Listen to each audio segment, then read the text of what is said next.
All right, guys, what's going on? Welcome back to Top Line. It's your boy Chris, and ladies and gentlemen,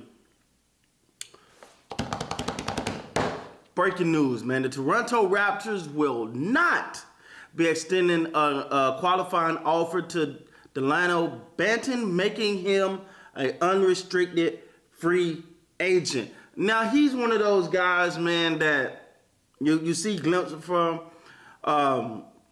You see the potential of what he could be.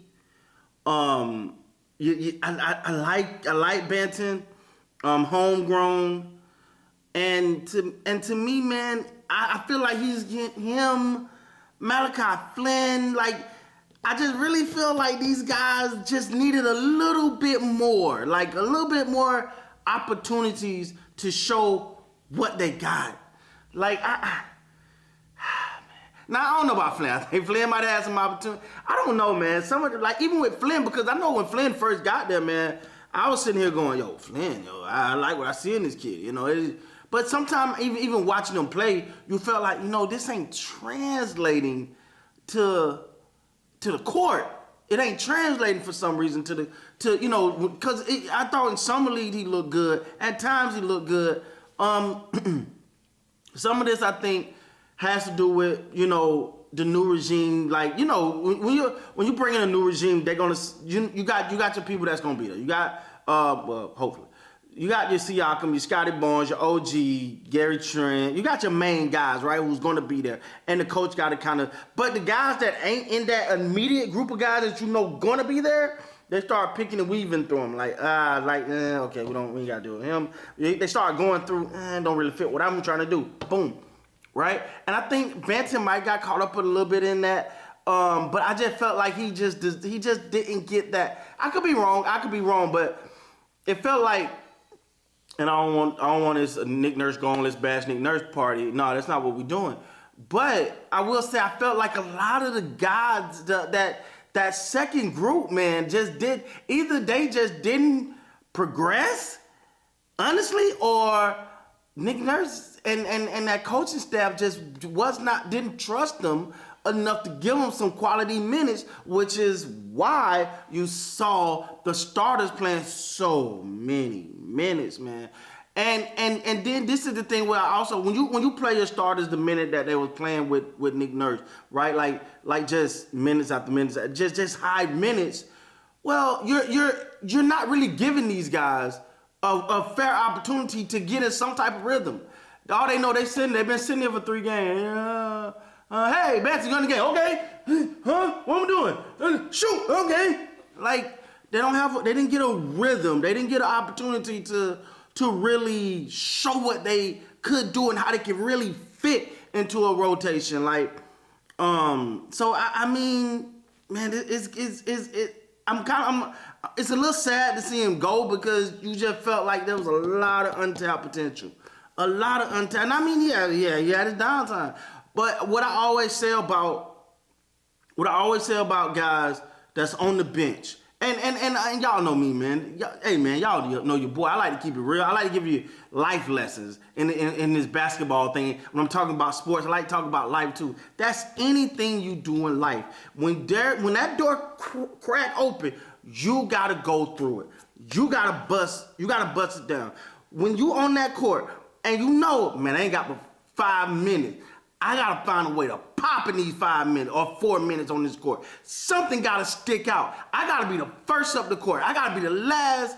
I gotta be the first on the fast break. I gotta be the first back on defense. I gotta find a way to make a play. And sometimes now that could backfire. Don't get me wrong. That could backfire because you're trying to make a play and you out there just being boo-boo the fool.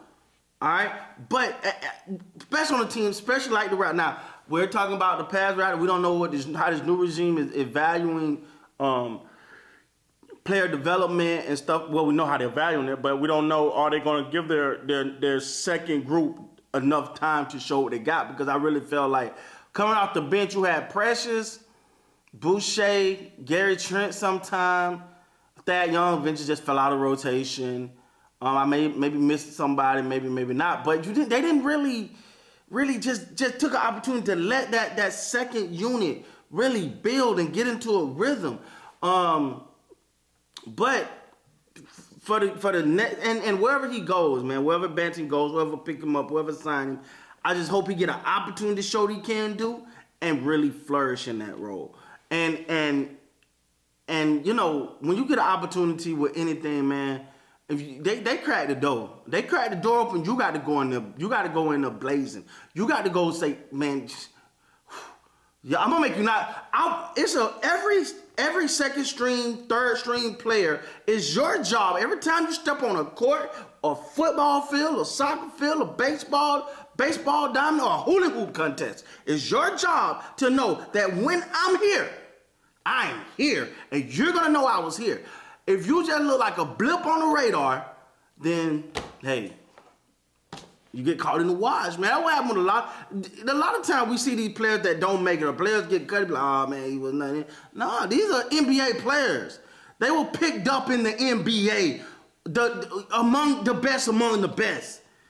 But sometimes when you don't take the opportunity to really strike a, spark, you know what I'm saying? Something to say, hey man, I'm here. You got to make it so hard on that coach to take you out. And I think that's what I've literally watched. I get a player like Boucher. You watched him, I don't think last year was his best year, but especially the year prior to that, you watched a guy who, when playing, you were like, yeah, don't take him out. Hey, let him keep going. Let him keep playing. They got to stop him. You seen that in the playoffs this year. Well, some random guy will just get hot, and you'll be like, hey, man, the coach can't take him out. He hires a firecracker. You can't take him out, right? But see, the thing is, you got to keep that up next game, because you'll see him have that good game and then pop back over the next game and it don't look the same. Then like, okay, back to normal. But in this case, man, Banton, I hate to see him go. Quite sure someone gonna pick him. Now, no one pick him up. He gets signed back to the G League team, if I'm not mistaken. However that works out, but I think the kid got a lot of potential, man, and I really believe that it just hasn't been tapped. I think his heart is in the right place. He's not someone I see walking. I'm big on that. If you know anything about me, bro, if I see a player walking up the court, lollygagging, dog, you don't want it, please move. You know what I'm saying? But I never seen that with Banton. So, unfortunately, Banton, one of those guys, the Raptors gonna let move on, man. I just think they didn't get he just needed maybe a couple more opportunities. Maybe hopefully get him somewhere else. You know what I'm saying? And make everybody and show what he capable of, man. So we'll see how all this pans out, though, man. Shout out to Banton, shout out to the Raptors, make a move, making things happen to put themselves in the best position to win. So with that being said, dog, please like, comment, subscribe to this channel. Thank you guys so much for your support, and check this out, man. We live tomorrow. That's right, we live tomorrow. 5:45, the kickoff free agency, to see what poppin', see where everybody go, see what happened, man. We going live, man. With that being said, guys, please like, comment, subscribe to the channel. Until next time, you guys be great, man.